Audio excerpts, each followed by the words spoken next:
Good evening on this Wednesday, October 5th. This is your 28storms.com and Hurricane Tracker app tropical weather update. It looks as though we will have a subtropical storm by the name of Rena, more than likely impacting much of the state of Florida as we go into next weekend. And furthermore, if we go on into the eastern Pacific, we will have possibly one or more hurricane threats to Mexico. So we have a lot to cover, so let's get right on into it. First, just to review the latest tropical weather outlooks from the National Hurricane Center, there are no outlined areas in the Atlantic Basin except for Tropical Storm Philippe located well out at sea in the central Atlantic. Philippe is no threat to land, and we will not extensively be covering the system. However, Subtropical Storm Rena very well could develop near Florida in the coming days. Switching over to the eastern Pacific really quickly, we now have two tropical disturbances. Both are being given an 80% chance of becoming classified tropical cyclones within the next 48 hours, and both of these have a very good shot at impacting Mexico.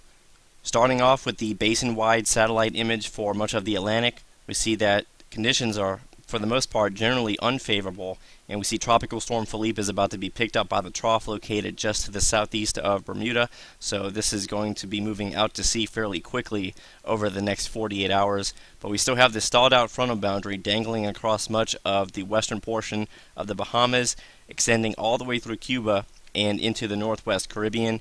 There's nothing organizing along this boundary at the moment, but more than likely within the next 72 to 96 hours, some of this area could be enhanced by an upper level low that may form, and it more than likely will start off being completely non-tropical in nature, but as this upper level low begins to enhance the lifting over much of the Florida Straits, we will more than likely get surface low formation, and over time the surface low could develop some tropical characteristics as it remains over very warm sea surface temperatures. Turning to the latest eastern Pacific visible animation, we see both of our tropical disturbances quite clearly.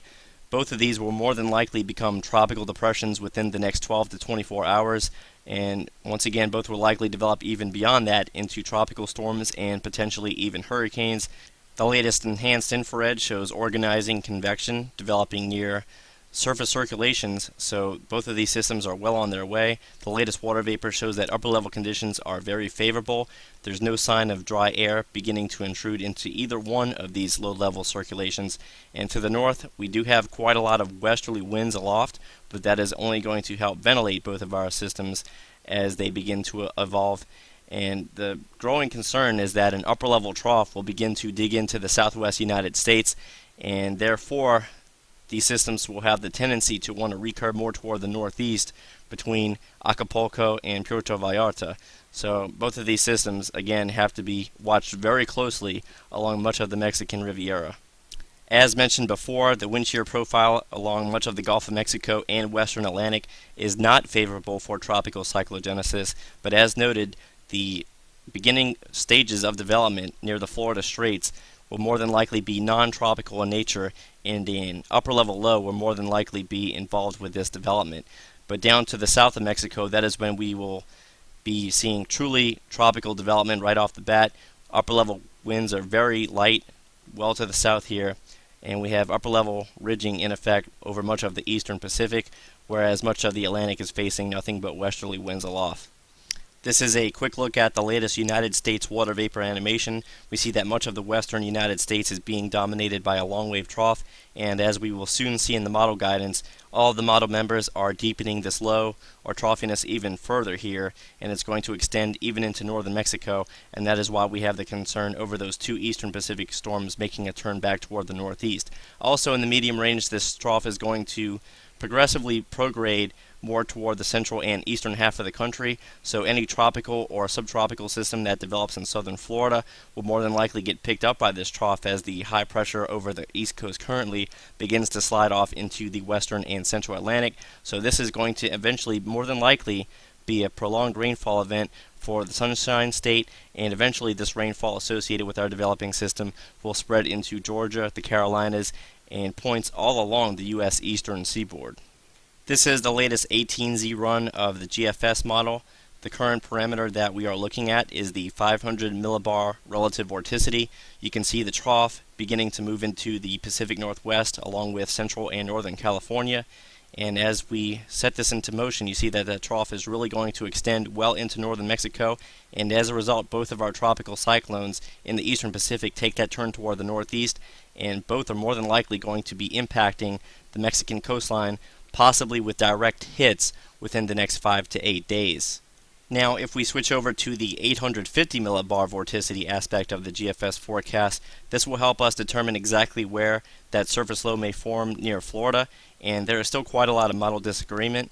The European has been consistently developing the low on the western side of Florida, whereas the GFS has been flip-flopping back and forth. The latest 18Z run develops that low more so off the east coast of Florida, and as we go into days 5 through 7, it actually shows a landfall closer to Jacksonville, Florida, and eventually spreading into Georgia and the Carolinas.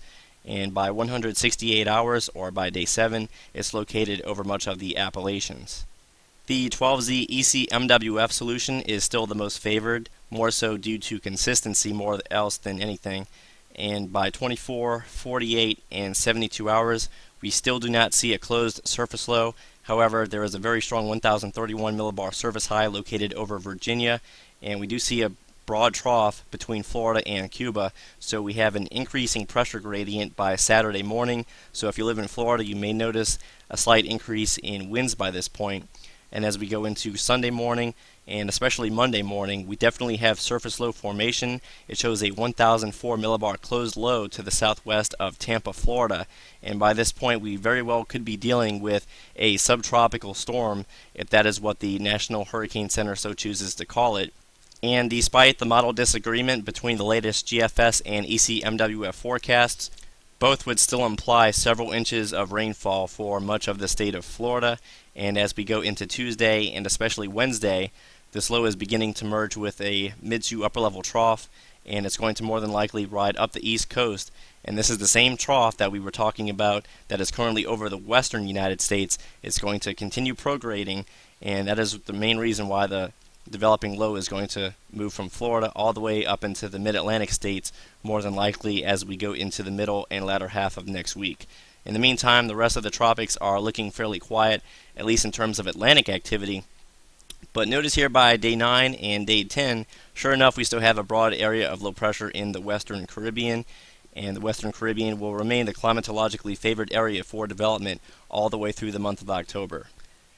Switching over to the latest ECMWF Ensemble members, this gives us confidence that the operational run of the European, with it showing the surface low developing more so in the eastern Gulf versus the western Atlantic, is going to verify. As we can see, many of the model members support the idea that the low is going to form to the west of Sarasota, Florida. Now we're looking at the latest day 6 forecast, and then as we go into day 7, the low is beginning to spread into the Florida Panhandle, moving northeastward through Georgia and into South and North Carolina. But also, if we back this up just a little bit, this is day 6. Notice that the European ensembles are also in fairly good agreement that one of these tropical cyclones will be making landfall along the Mexican Riviera. And just for good measure, this is the 3-day surface analysis forecast from the Hydrometeorological Prediction Center. So we're looking at 12Z Saturday morning. We still see the stalled out boundary over northern Cuba with an associated surface trough extending to the north just east of Daytona Beach, Florida. And as we go into Sunday, we already begin to see surface low formation. It's down to 1004 millibars. And as we go into day 5, so this is now by 12Z Monday morning, the low is not really in any rush to move anywhere. However, by day 6, it's beginning to make that turn more toward the north, especially as the surface high over New England begins to slide more toward the northeast. And by day 7, it's making landfall just to the east of Apalachicola, and from that point on, it will more than likely continue moving more toward the northeast. This is the 5-day precipitation total forecast from HPC, and it's already forecasting in excess of 6 to 7 inches of rainfall right along Florida's east coast, and these rainfall totals will only increase in the upcoming updates as they begin to progress more so into the future, and expect much more of the eastern seaboard to be included within the rain swath. So the remainder of the week for much of Florida is looking fairly good. You may see nothing more than a slight increase in the overall winds. However, as we go into the weekend, that is when the rainfall probabilities will begin to go up, especially for central and southern Florida. And as we go into early next week, the rainfall chances will be fairly high across much of the state. we will more than likely see a high risk of rip currents and possibly some coastal erosion to the constant easterly flow that we will be experiencing. And there will also be the risk of some isolated street flooding, as the rainfall will more than likely last for several days.